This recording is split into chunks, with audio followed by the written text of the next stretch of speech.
Well, the last 12 months has been transformational for sovereign metals. We have actually found the largest rutile deposit in the world, which comes along as well as the second largest graphite deposit in the world in Malawi.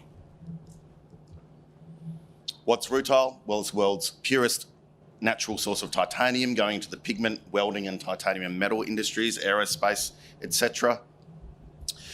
It's the 95% TiO2, and compared to ilmenite, which is 50% TiO2, obviously the preferred source of natural titanium for many industrial users, particularly in welding and pigment. Rutile these days fetching around $1,500 a tonne contract, and with spot well over $2,000 a tonne, compared to ilmenite at sort of $200 to $400 a tonne. It's a genuinely scarce commodity. We see substantial or very substantial supply coming out of the market over the next 5 to 10 years. This graphic doesn't include sovereign metals coming into production in probably 2026. And as you can see, we have a huge supply gap there that we will be able to fill. So what have we found here in Malawi? Well, Kasia, the world's largest rutile deposit, which also includes a very interesting and non-traditional byproduct of flake graphite. 1.8 billion tonnes at 1% rutile and about 1.3% graphite. The deposit footprint is huge, 180 square kilometres, and about 30 kilometres north to south and up to 15 kilometres wide. Infrastructure is amazing. We've got an operating rail running over the southern tip of the deposit there, and power nearby, and plenty of fresh water available in Malawi. So, the largest rutile deposit ever discovered. More than double the rutile of our, nearest peer, Sierra Rutile, owned by Iluka. A number of new, large and discrete high-grade zones in the deposit, which would be the focus for our reserve development.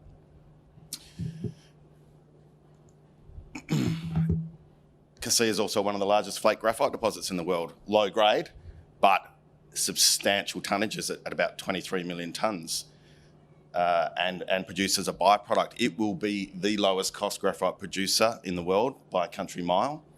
We're looking at about if you box up the graphite OPEX, around $160 FOB, compared to a lot of our peers in Africa looking at $500 to $800 FOB cost for flake graphite. So, as you could understand, we'll be able to easily compete in that market and potentially undercut our competitors there. Natural rutile makes up a small percentage of the high-grade titanium pigment feedstock market, but it has a much, much lower carbon footprint because it does not need to be upgraded by smelting or the synthetic rutile process that have huge carbon footprints.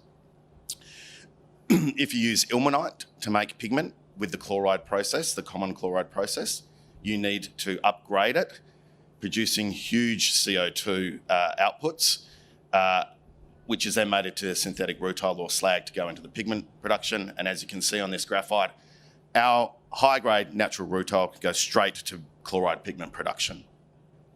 And we can see this on this graphic here. Oops. Okay, that's not working. So compared to synthetic rutile and compared to titania slag, those upgraded products, we have a 20 to 33 times lower scope 1 and 2 global warming potential. And in scope 3, i.e. that's the pigment producers' carbon footprint, we have a 35 to 50% lower global warming potential. Add to that our natural graphite compared to Chinese graphite, production of Chinese graphite, because our project will be hydro mining from surface using renewable power, hydropower, a combination of hydropower and solar power on site. So 0.2 of a tonne CO2 equivalent versus Chinese production of around 1.1 tonne of CO2 equivalent, and 1/100th of the CO2 footprint of synthetic graphite. So this project has some amazing ESG aspects to it. Low carbon footprint mining, low carbon footprint products. So late last year, we completed an initial scoping study looking at 25 years of mining 12 million tonnes a year via hydro mining, about 120,000 tonnes of rutile a year. That would go close to Sierra Rutile's production levels, 80,000 tonnes of graphite, capex of $330 US, operating costs of $352 per tonne of product, and 2.5-year payback, NPV 8 of $860 million US. Simple geology. This is a little bit unique, but simple in its own right. Rutile mineralisation and graphite lies in laterally extensive flat blanket-style bodies known as a residual placer. Mineralisation occurs in a single large and coherent body with much of the high grade in the top 5 metres from surface. Hydro mining, low cost, low environmental footprint, slurrying the material, pumping it to the plant, pumping the tails back to the pit.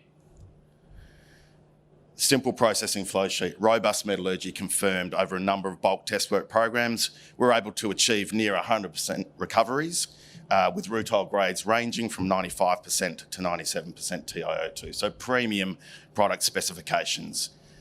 From the rutile plant, we take off a light mineral concentrate off the spirals where the graphite is contained, and that graphite is then sent for traditional graphite flotation. Graphite, being a byproduct, has an extremely low additional capex and low additional opex. Simple progressive rehab, socially responsible and sustainable operation we are planning. In-pit mining by hydro mining, in-pit disposal of tailings, drying those tailings, rehabilitating the pit and returning the area to farming. Malawi, Commonwealth country, now attracting significant investment and a number of mining projects close to starting and in study stages. Excellent operating infrastructure with a rail line right through the project going to the deep water port of Nacala for us in Mozambique. Rail, highway through the deposit area, and we're only about 60 kilometres from the capital city there of Lilongwe there in Malawi. So amazing infrastructure for a small landlocked African country. Now, upcoming news flow. Because we've had such a step change in the resource size, it was previously 600 million tonnes, now gone to 1.8 million tonnes. We've decided to revise the scoping study, looking at possible longer mine lives, larger throughput and larger production rates. We're in the stages of commencing a pre-feasibility study now and scoping out our ESIA baseline surveys. A number of significant ongoing offtake discussions and working to characterise that graphite that we have there at Cassia as the byproduct. So, largest natural rutile deposit in the world by over 2 times, one of the largest graphite resources in the world, 2 commodities, both with low carbon footprints compared to current alternatives. Both of these minerals have been designated critical minerals for the US and EU based on supply risk and economic importance. And I've been working in Malawi for 17 years. Sovereign's been in Malawi for about 11 years. We've got really strong relationships with all the stakeholders there, including government, communities, to support the development of this new major rutile deposit. Thanks very much.